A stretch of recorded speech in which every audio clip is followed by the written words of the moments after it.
Hi everyone, welcome back. I'm so happy to be here with you again. We have Friday, Saturday, Sunday, Monday, 4 more days, and I'll be done with this journey. And today I want to talk about something that I've been talking about actually for years. I haven't so much explicitly recently, although I had been talking about it with my clients.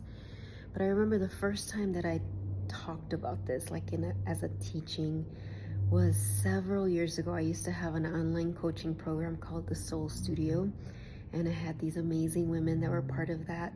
And every week I would do a teaching, and these were all women that were helpers, that were entrepreneurs, and it was a combination of things. There was definitely some like entrepreneur skill teachings, but there was a lot of like mindset and like themes.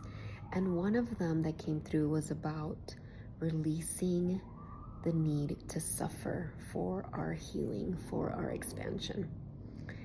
And so I've been, and that was like, oh my gosh, like 7 years ago, I think, or something like that.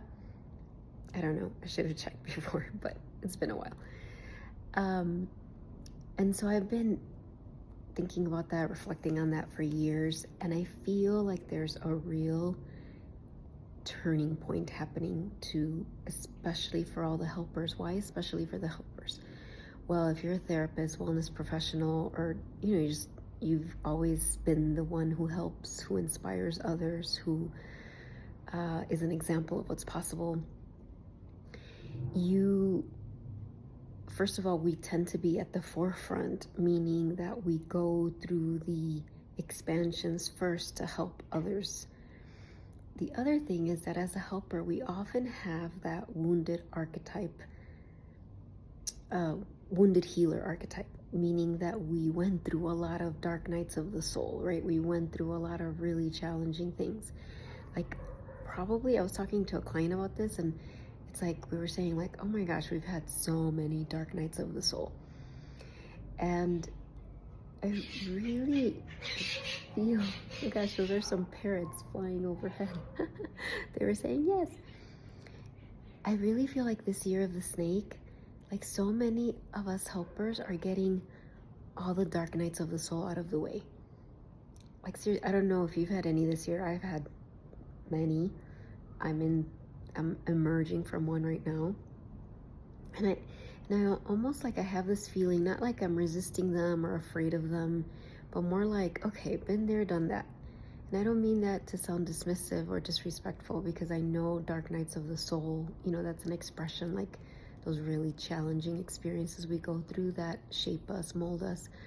I know they can feel really intense, so I'm not trying to make light of it, but I want to share this in case it resonates with any of you, of like, I've had a lot of those, and that now I feel like the actual growth and expansion is learning to grow, to expand, to heal, to serve, to lead, to create through joy, not through suffering.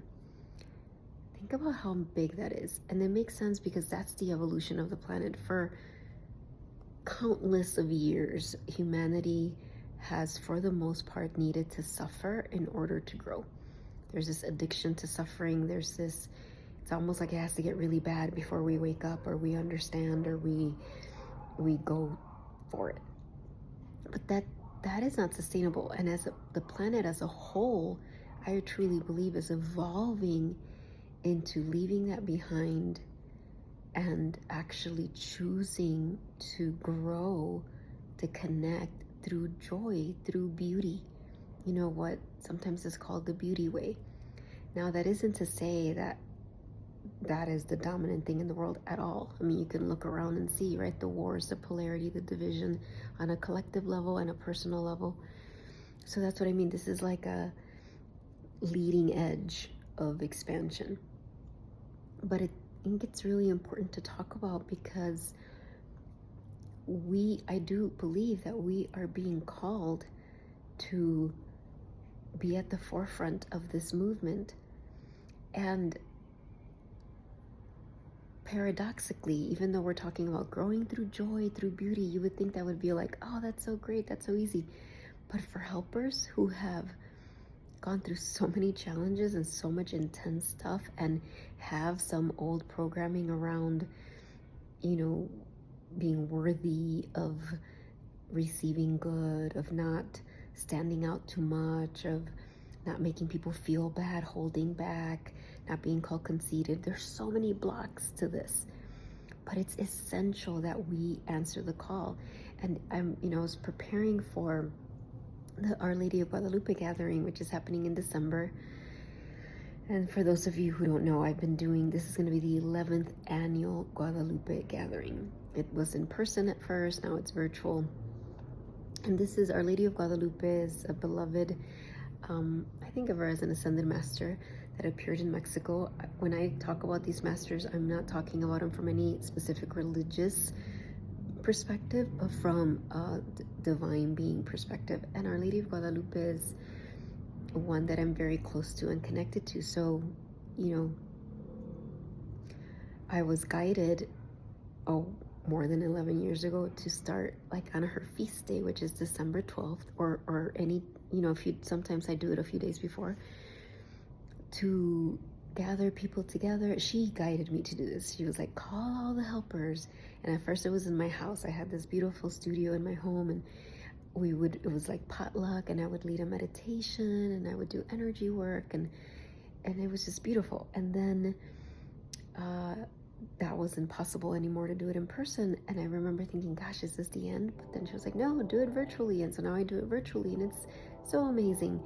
And so this year I was just thinking, a few days ago, oh gosh, I've got to set that up. I've got to schedule it. It's coming up. And there's always a theme.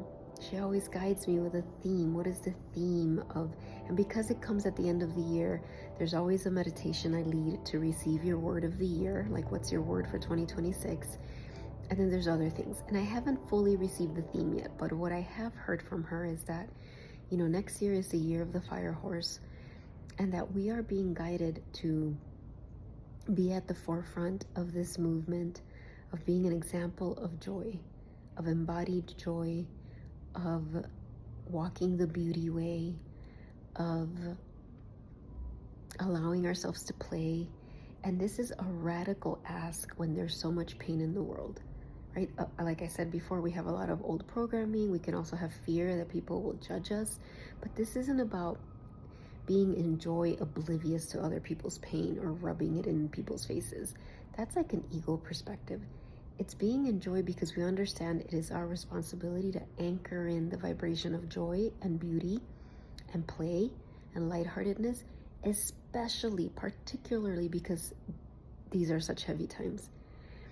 And so I know there's going to be something about that in the Guadalupe gathering.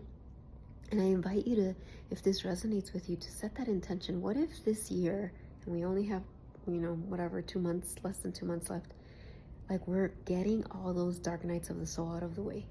I felt so much joy. I was not feeling good. Last night I had, around 3:40, I woke up from this awful nightmare. And it was one of those nightmares where, I don't know if this has happened to you, where you wake up and you're you don't feel good right away. It's not like I woke up and I was that was a bad dream. No, I woke up and I was oh my gosh, I just felt awful and I couldn't shake it. It was for hours, I never went back to sleep. I just felt terrible. Then I went to my yoga class, then I had some sessions, and I was still trying to shake it off. I took a shower, all these things. And then there was a moment, I don't know exactly, I know I was praying, I was asking for guidance. I was okay, I was trying all the tools, right? Do I need to work with my parts? Is there a part that's feeling bad that I need to have compassion for? Okay, don't resist the emotions, but also don't drown in them. I was and then somewhere in there, grace happened, and I was oh, I had this image of a point in the future, not far from now. It could be next week, it could be this weekend, where I was talking about this experience, this particular dark night of the soul, and I was saying how hard it was and how challenging it had felt, but then how I transmuted it, how now I can look back and it's so light, and how it was one of the one of the last big dark nights of the soul for me. It was this big purge, and after that there was so much lightness. And it's I had that download. I was I was like, oh, that's gonna happen. And I felt so much better. I was like, oh my gosh. And I recognized that, and that's when I came downstairs to eat because I was really hungry. And then I was like, I want to do the video and I want to talk about this, because if this is resonating with me, I know there are others out there who this is resonating with, that you are having the last purges. But it does require our intention, our agreement. We could always say no. We have free will choice, so we could decide no, we want to continue to grow through suffering. And I know that sounds weird. You might be like, well, who would decide that? But we literally decide that unconsciously many times. We can have almost like an aversion or a resistance to joy and beauty. It's like we have a certain capacity for it because of the challenges we've experienced. So this is really calling us to step into increasing our capacity to feel and hold in our body, embody joy, celebration, beauty, lightheartedness, playfulness, wonder, marvel, gratitude, all of those. And I feel all those things. It's not that I don't feel those. I feel all those things. But I know that they leave my body quicker than they need to.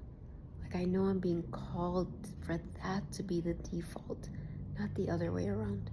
So I'm going to leave you with that. Send you so much love. And thank you for walking this journey with me. I open some slots again in November if you want to meet and talk about this or anything else about your journey of service and creativity. I offer free sovereignty consults. You can click on the link.